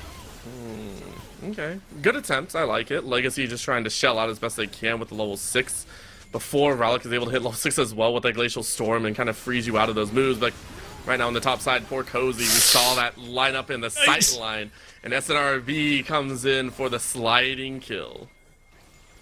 Just trying to think back, like, is there any shot Cozy gets out of that position? Even with Flash, I feel like the stun would have come through. No, let's be honest here, no. Yeah, it's really rough for Cozy, man. And SNRB, great use of the Grand Starfall. A lot of times with global champions, we're looking at how effective was your first gank? Well, for SNRB, very effective. Your bot lane doesn't need help. Your mid lane doesn't need help. Let's get the top lane snowballing. And this is the game plan for the Fisher composition. We talked about how scary they are in skirmishes. Well, they're strong early. They want to maximize the skirmish potential. They're going to be trying to get all the objectives right from the get-go and just make sure that Northwood fall further and further behind. And then you don't have to care about the scaling or the team fight potential that Northwood drafted. Yeah, and I'm not gonna lie, with Lumiere also winning out in the mid lane, I was super scared. That trade right there was an anticipation of what we could see a little bit in the future, which is if we see Northwood kind of throw a little bit of a Hail Mary with a Scout of the Week or anything like that, Fisher with all their weight can pounce on any mistake that Northwood are going to give. That Scout of the Week missing, I was like, Lumiere, is Lumiere gonna ult in and just try and kill Reppy? Like, I'm not gonna lie, I was holding my breath a little bit. But, again, going back to exactly what you said, Northwood a little bit behind for Fisher, ready to go with some of these fights that might be coming out in the future. Top side, it was the opposite of what I was saying. You know, obviously Adrenalina was not so far behind that you can't play the game, but an identification of we do want to be, you know, we want to get everyone into a comfortable position. Mid lane though, Lumiere not really liking that Scout of the Week into that wall, and you're sitting about 50%. That is kill threat range. Yeah, we do see Rollick and SNRB there it nearby goes. though. Charm gets blocked by the minion. Cast your minion OP, baby. Reppy now flashing away, and Lumiere's like, really, RMC? Why you gotta do this to me, man? It's Cousin Bob, man. Blame Cousin Bob. That ain't me on the rift. I'm out here, cuz. So, Cousin Bob getting in on the action here. Sacrifice for Northwood, making sure Reppy doesn't go down. 2 minutes on Dragon is the next look. And Lumiere, you know, I respect the attempt. They still get the flash out of Reppy, though, and that makes a potential regank that much easier. Brabro also leaving lane for a little bit, will be back in time to pick up this wave. But I actually think Legacy and Clarice have done a fantastic job after that first kill, or second kill, pardon me, of the game, going over the way of Fisher. They've actually equalized the bot lane for the most part, been able to farm up and just kind of get through that power trough that Legacy finds himself in with the tier. Once we kind of hit first item, especially since usually the Ghost Blade's a little bit cheaper to pick up, they should be kind of equal with where Bravo is, and then we can hopefully maybe then get to see Will look for lanes to gank at a more even pace, you know, where he doesn't have to worry about, okay, if SNRB shows up with the Grand Starfall, we auto lose this 3v3 or 2v2. Oh, Cozy though. Cozy's doing this yet again. Very nice hop between the realms, but that equalizer gonna slow him down. What a cook! I don't think you're gonna cook far enough though, because you don't have that burn lamp, but it's close enough because guess who's on the way? You just asked for this RMC. It's almost a PTSD of game number 1. Oh, the wolf unseen clone in Will gets that kill. It's so funny watching Adrenalina from game 1 and game 2, sort of the complete flip around on how he's playing. Game 1 on the Ornn had to play so defensively, but every time he went aggressive, so good at timing the aggression and just punishing Cozy on the Vayne. Here in game 2 on the Aurora, he's being forced into defense by Cozy after that first kill. And then he's trying to get aggressive, but he's getting over aggressive. Like, you're that low, Will could show up, and SNRB was nowhere near you. He was on the bot side of the map, so you have no backup. Like, I know what Adrenalina is seeing. He's thinking, okay, I just need one little pop, it'd be enough. But it just ended up backfiring. Now, Spirit Rush being pushed away by Scatter of the Week. Perfect play from Reppy. That's a big ultimate down for Fisher. I think it's only going to continue because guess what? This is going to be that fight inside of that river. Very nice double knock up into the charm. Reppy coming around with the extra damage. Unleashed Power is going to land on your back end. And poor SNRB is DEAD. Well done with that finish. And Northwood have the smite advantage. A really good play from Northwood. Rotating Legacy up a little bit quicker, I think, was the big difference maker. Unfortunately, Bravo wasn't able to kind of use the curtain call in that situation, so big numbers advantage for Northwood. And Orbital, just like that. Okay, Clarice going in. Northwood have kind of equalized the game state and really punished Fisher. That early strength from Fisher isn't being leveraged properly. Yeah, well, you know what is being leveraged is the wall and Glacial. Legacy having to flash away there. Did not want to, but had to. Legacy will stay alive for a moment, but I hard agree. We're right back to a little bit more even state. Dragon apiece, gold fairly even, and no towers taken just yet.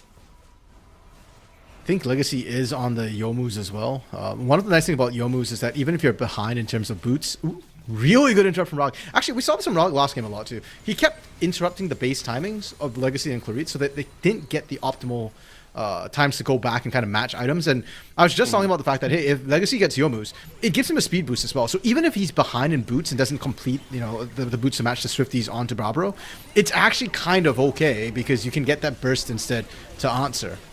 Uh-oh. Well, that's a jump forward, and I think, once again, Adrenalina is not in the good spot. You do not have flash, but I mean, I don't Not think it gonna really help. matters. Your jungler's coming into play, but Adrenalina is now cooked, where they stand. SNRB will get the monkey instead, so it's a 1-for-1 at the end of the day. And that play, I think, from Adrenalina, you get to be more aggressive precisely because of that. Claritz should be A-okay, playing with fire, but I kind of like it. There's still the egg on Rowlick, so he can afford to actually frontline and tank a bit There more, it is. but Len? That's what I was kind of looking at here. Nice little dance around. Good slide outside of the charm, but as soon as that Scout of the Week misses, it's like all hands are off in that Ari matchup. I know it a little bit too well, and I've been caught one too many times. So poor Reppy has to stand away, does not want to get close to that tower, which gives Lumiere a lot of time to get those plates. Reppy opting to stick around for now, despite the fact that he saw SNRB over the wall, because Claritz is running back to lane to cover for now. Fisher, look, Northwood kind of regained the pace a little bit, but Fisher are not letting go of the gas. They know their own win cons and they want to play to it. I do want to go back to the top side a little bit though, because the ganks from Will have been good to be able to punish. I think Cozy is strong, and it's great that they're taking advantage of that. Yep, you get the burst, and that matchup is going to be very, very bursty. As we go later, more and more, it's just going to come down to who lands the skill shot is probably just going to win that trade. But when Will is kind of going up there the second time, SNRB's in the area, so Adrenalina is allowed to get that much more aggressive in lane and punish, and you saw what happened. Sure, Adrenalina goes down, but really good presence of mind to just say, okay, I'm going to die. My goal here is just to trade 1-for-1, find SNRB instead. Oh. Can you die this? Oh my god, you can. I was wondering about that. It's the fact that Adrenalina, I think, E'd backwards onto the red carpet some more. It's just like, oh, okay, well, yeah, you're not getting away from that one. Hurts to see Adrenalina down for the 4th time this game. And much like the first death, that's kind of all on you, Adrenalina. The misplay. Yeah, what was it? First death was pinched against the top side of the tower. This one was pinched against the bot side wall. Is that right?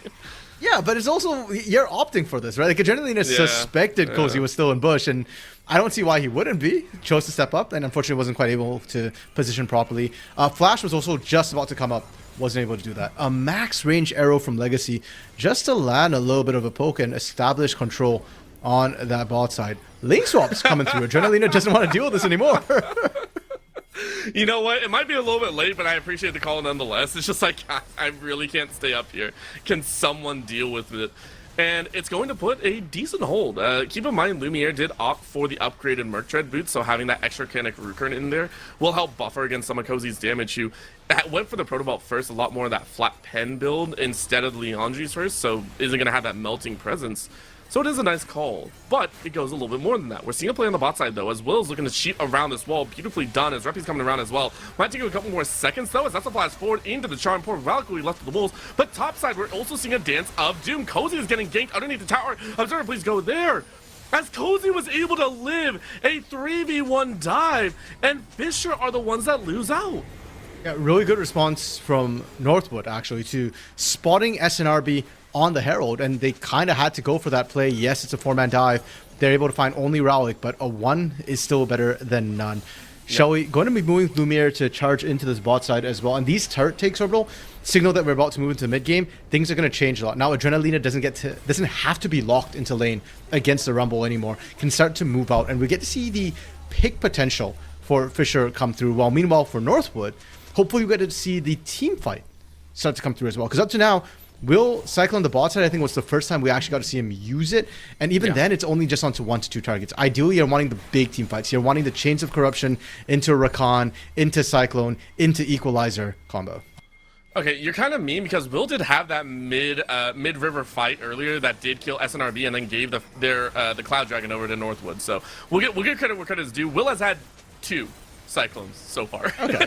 That's fair. I forgot about that one, yeah. Yeah, better than 1, but still, as you said, we do want to see more action. I 100% agree with you. Actually, 120, because Fisher, even though they did lose on the bot side, were able to rotate Relic and Brabro in for that dragon. Really nice spot there. They're the ones now building up into an early status of an Ocean. The Ocean Dragon Soul could also be huge in propelling Fisher into a much more team fight ready orientation. Having that extra healing behind you is nasty if Northwood isn't able to burst you down.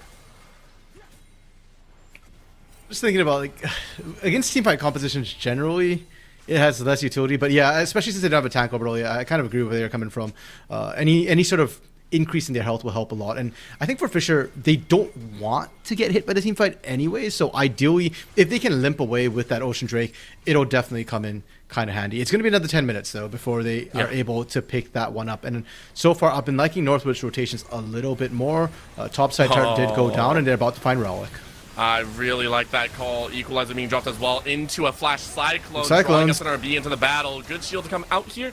I think you just will keep him safe for the moment. Arrow pierces your back end, but it will not be your death. Relic, though, really starting to get a little bit too cheeky on the push up, and that's Northwood's way of saying you can't keep doing that at the end of the day. Oh, Charm just barely dodged by Cozy, but a critical clutch move aside from there.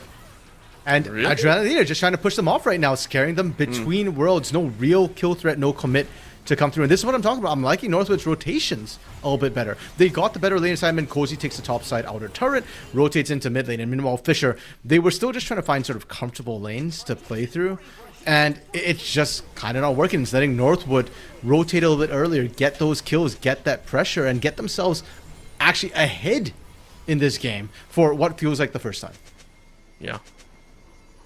I mean, you wouldn't know it by the kills, you wouldn't know it by the current state of the game, but I believe this is Northwood's first goal lead of the game, and it's only by 300. It's a rough spot to be in for them. They have been fighting very, very hard, but the CS numbers have obviously not been in their favor. You take a look at the top side, Adrenalina is up about 30. You look at the mid lane, Lumiere is up about 20, and the bot side, Brabro is up about 20.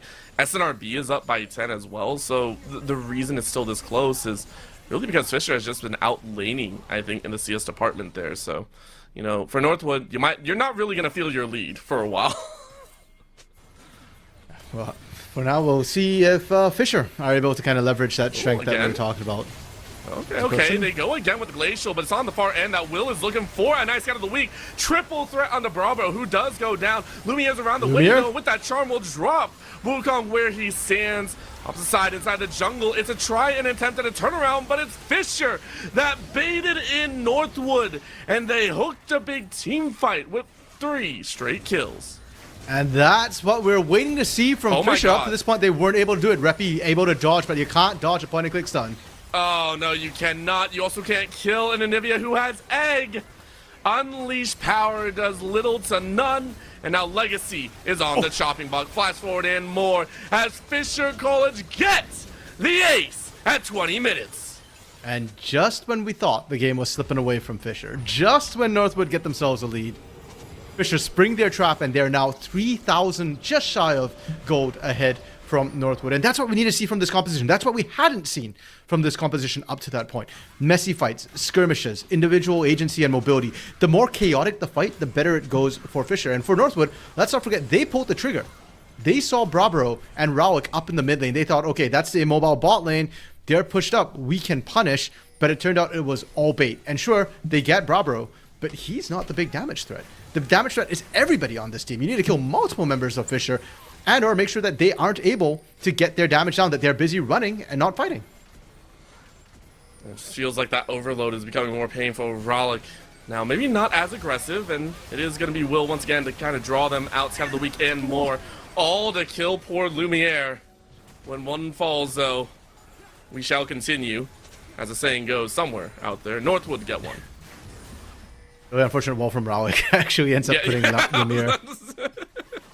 It's a tough position. It happens. Yeah, it happens. See, he was going right on the edge, trying to separate Will from onto Lumiere. Now, the interesting thing is, again, great pick from Northwood. I'm loving their rotations from coming through, but it is worth noting what they spend to get that one kill.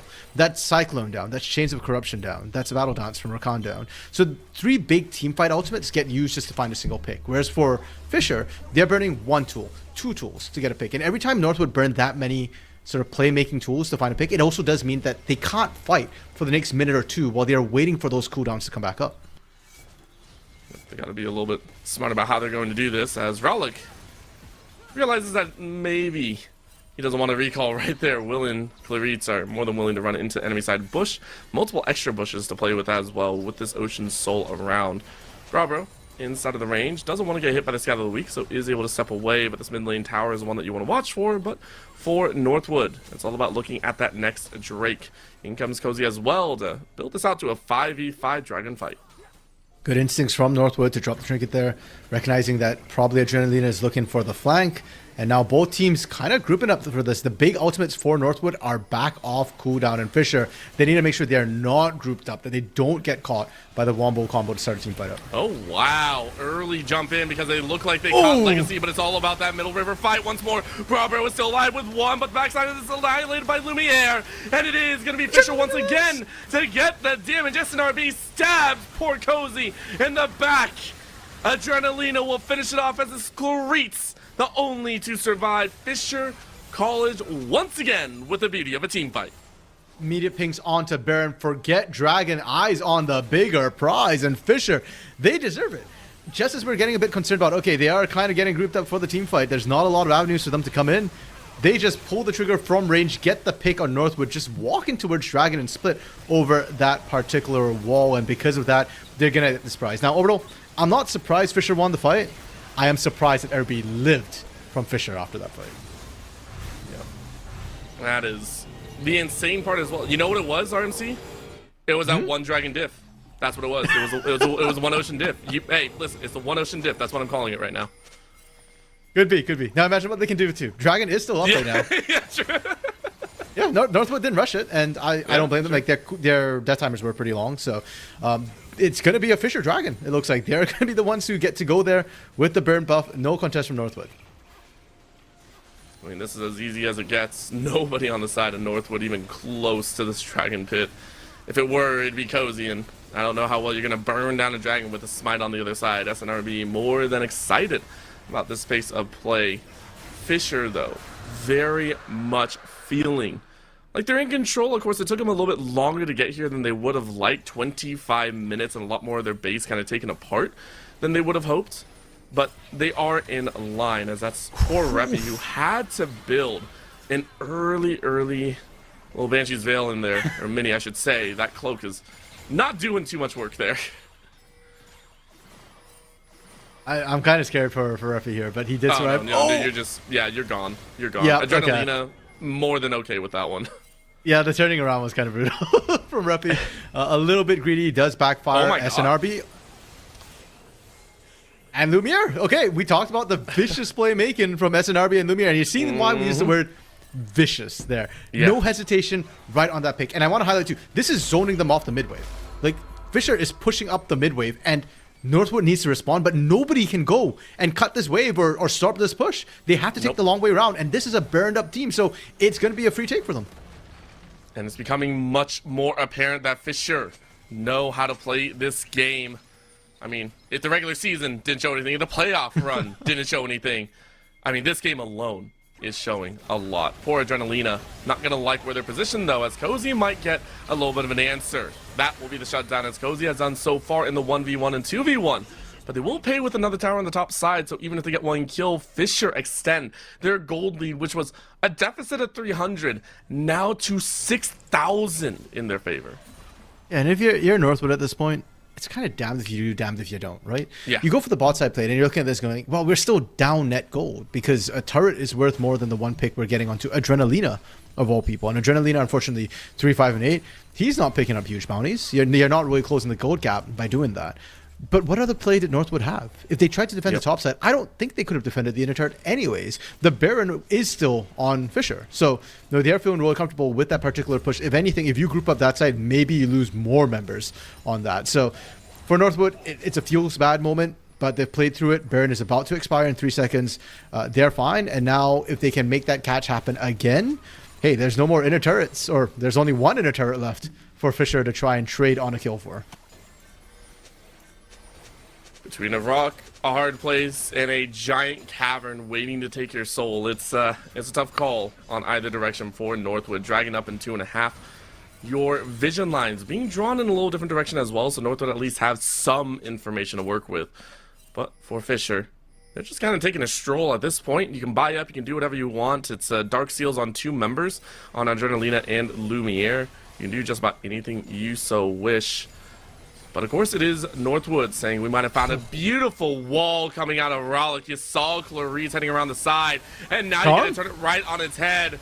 Poor Clarice running for the hills. Quick dash forward into the finish on the top side. Poor Cozy gets met with that world dip. A final four shot will bring the curtain to a close as Northwood watch their lives fall. Will not survive. And that's an ace for Fisher College yet again as they bear down on Game 2's end.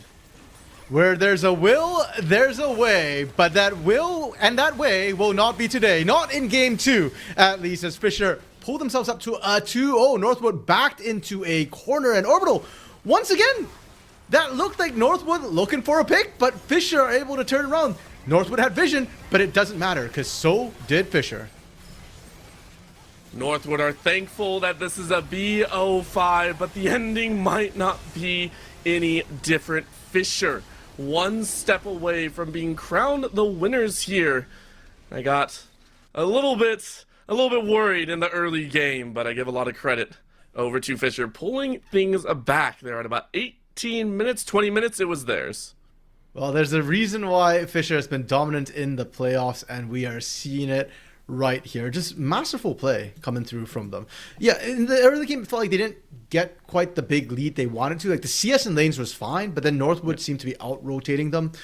But I guess that's the thing about Fisher. Maybe it's not about the lanes accelerating the game necessarily. It's more about their mid-game, how efficient they are, how decisive they are with those engages. And with the composition that they were running with the Ari, with the Pantheon, with the Aurora, it is a bit of a risky composition. We saw what happens when they mess up the execution. It comes back, it bites them, you lose control. And against a teamfight composition, it could very quickly snowball out of control. But despite a little bit of a hiccup, they know how to execute the champions. I love the connection that we're seeing through multiple people, multiple lanes as well. That last fight, I think, really showing how well Fisher connects, even when the fight was sort of on two fronts, right? You had Barbaro, Raulik, and I think it was Lumiere down on the bot side, and then you had Adrenalina, SNRB, fighting on their own way. But when everything came together, that curtain call from Barbaro, man, the speed at which Lumiere rejoined the team, and even Raulik kind of got in right at the end there to make sure that Will couldn't run away, that there were going to be no survivors from Northwood. I'm loving seeing this Fisher College team play together as a team. And I hope that they continue to do so all the way through the end of the series. All they need is one more to take it home. For Northwood, though, it's all or nothing time. You got to win 3 amazing games if you want the reverse sweep, and you know that's a tall order to ask. We will go to a very short break to make sure to give teams a chance to kind of figure out where they want to go for this third. So don't go anywhere. The NECC League of Legends Div 1 Finals will continue in just a bit. The Army National Guard.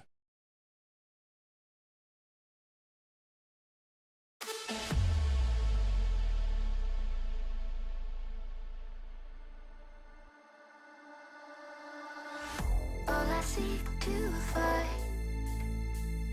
is a world that's mine. Need a place to hide.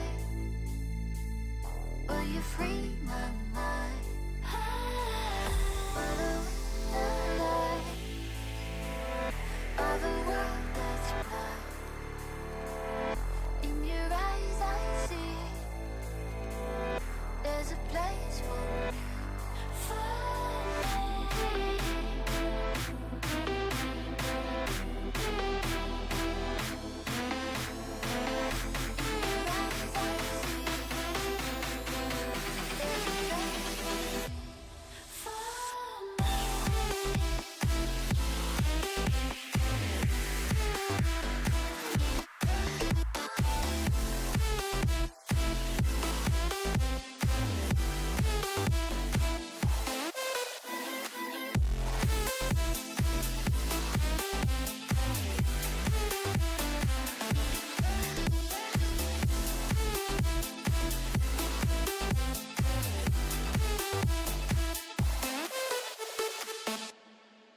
You'll still have common days.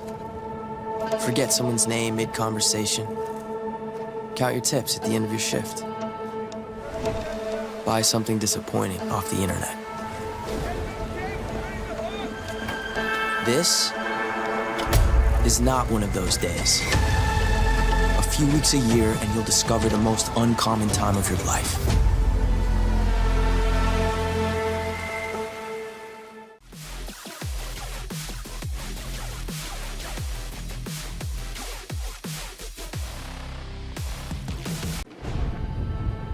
You'll still have common days. Forget someone's name mid-conversation.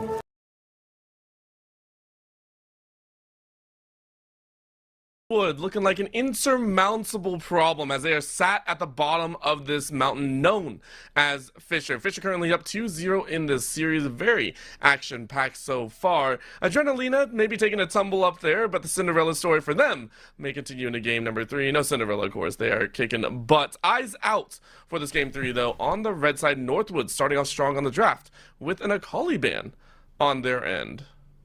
Hey, maybe it's the new Disney remake, right? They've been empowering a lot of their heroines, so it's the Disney Cinderella, I guess, for Fisher.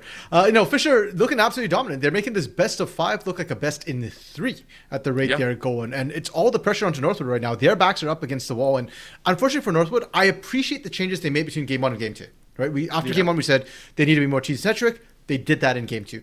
That didn't work, and now this is where I'm glad I'm a caster, not a coach, bro, because I don't know where Northwood go from here. But Taki, their coach, needs to figure something out.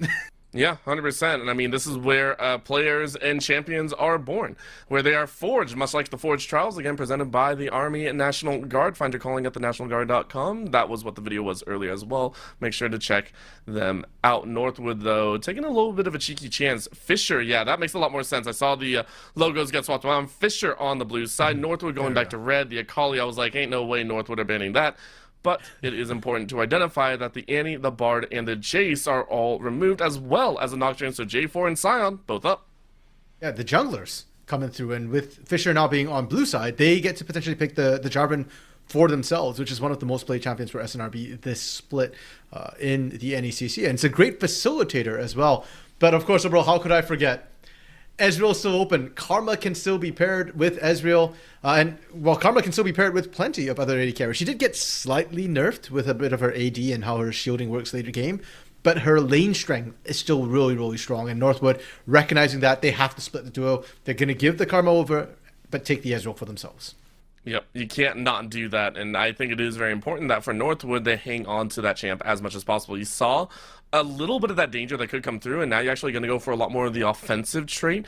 This time we were talking a lot more about the utility champions to come through, but obviously all the engaged supports have been left up and primed and ready to go, and obviously Fisher ain't going to be drafting that one unless they want to rotate a Karma into the mid lane or top lane, but that's a whole different story in its own right. Sivir, though, drafted into play, a little bit more late game reassurance with the farming technique, and granted, since Fisher has been in the top end of the farm game this entire series long, I don't doubt this pick. Sure, and on top of that too, I think it's just when you've got the Karma, she's an enchanter, you want to hyper carry with her, it's probably either Yunara or Sivir. Sivir with the spell shield makes it a bit safer into the Leona Ezreal lane. You can absorb some of the poke, heal yourself back up from the Ezreal poke, and or just stop the Leona engages from coming through. Fisher, yeah, they didn't go for the J4. They had the option, they had the chance, they had the opportunity, but they opted for Ryze instead. A lot of scaling on their side, a lot of power picks that normally we see in game 1 actually coming out here in game 3. And for Northwood, well, we talked about how much SNRB likes the Jarvan. Will, he's a strong early ganker as well. We saw quite a lot of that last game. Even on the Wukong, he was ganking well and early once he hit 6. And the J4, I think, is going to fit his style to a T. So now Fisher on round 2 of the draft, looking for a jungle and a top laner. No tricks this time. Northwood, they are looking for both their solo lanes. Yep, and I think for them, they are leaning more towards, can we take away more of that front line and just damage overload them? This is a very CC heavy composition from Northwood's end, and for Fisher, it's a much more damage overload, so a little bit of a dichotomy between the two of them. Vi and Scion banned away for against Fisher. Fisher banning out that Ziggs, once again targeting that mid lane a little bit more, making sure that Repi doesn't exactly have the freedom to play that tumble strat. Same thing with the way a lot of that control, a lot of that, laid down damage in a team fight will not be allowed through. And I feel like now that's all kind of the meta junglers taken out. We've got the J4, the Xin Zhao, the Pantheon, the Nocturne, the Vi, the Wukong. Those 6 are sort of the meta ones. I'm really curious where SNRB kind of goes from here. And this is where it gets, to me at least, interesting in Fearless Draft, where you don't just see meta picks to come through. Azir as an answer to Ryze is perfectly fine. You've got really good sort of late game consistent damage, sustained damage in team fights.